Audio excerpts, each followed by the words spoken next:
Thank you for your interest in our poster entitled Strategy to Increase Throughput and Method Sensitivity for Clinical Immunogenicity Studies, presented at the Immunogenicity and Bioassay Summit 2024 in Washington, D.C.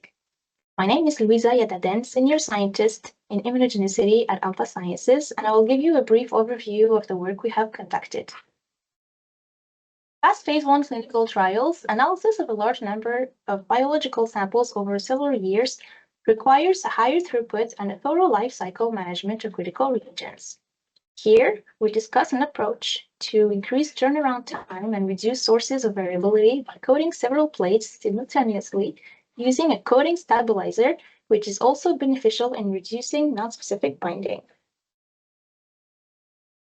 The stabilizer permits the stabilization of the coated protein, enabling bulk coating of plates instead of coating prior to each assay day, and add a consistency within the coated plate lot, which reduces variability. Assay time is reduced by eliminating the need for additional blocking incubation and washing steps on the day of the assay, allowing samples to be directly added to the dried coated plates.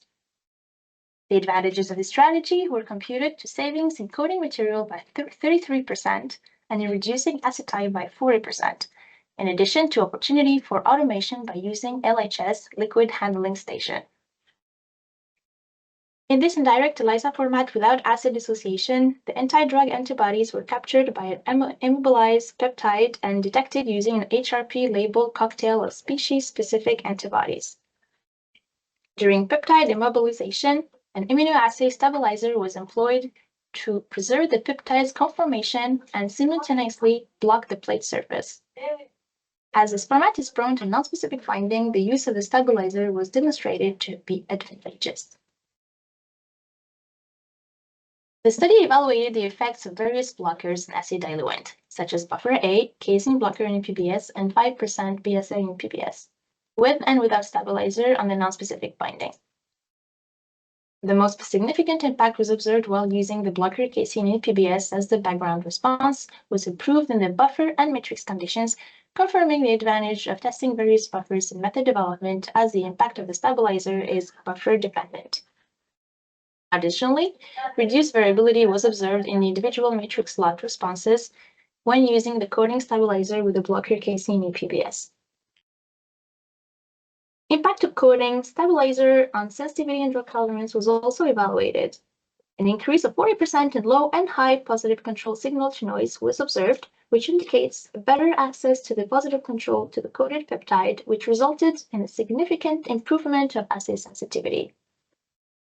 An improvement of drug tolerance was observed using the stabilizer, and the tolerance requirements were met without the need to implement an additional sample treatment, such as acidification. Finally, the assay responses using the coating stabilizer was monitored over time at day 1, day 29, and day 83. Negative control signals remained stable up to 83 days, but the positive control signal to noises remained stable up to 29 days. The significant response drop was reported at 83 days for this method. This indicates that time stressing is crucial during method development and validation to establish the stability of the coated plates and can be method specific.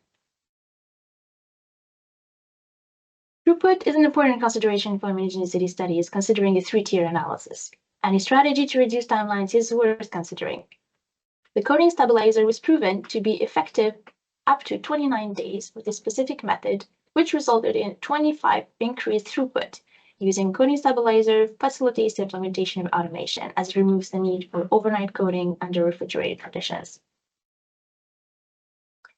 Consideration of implementing coating stabilizers should be evaluated early on during method development, given its positive impact on the nonspecific binding and improvement of the assay sensitivity. Moreover, the coating stabilizer has contributed to achieving the required drug tolerance without necessitating the use of harsher and fastidious mitigation strategies, which can often denature acid labile ADA during sample testing, leading to underestimating the overall immunogenicity.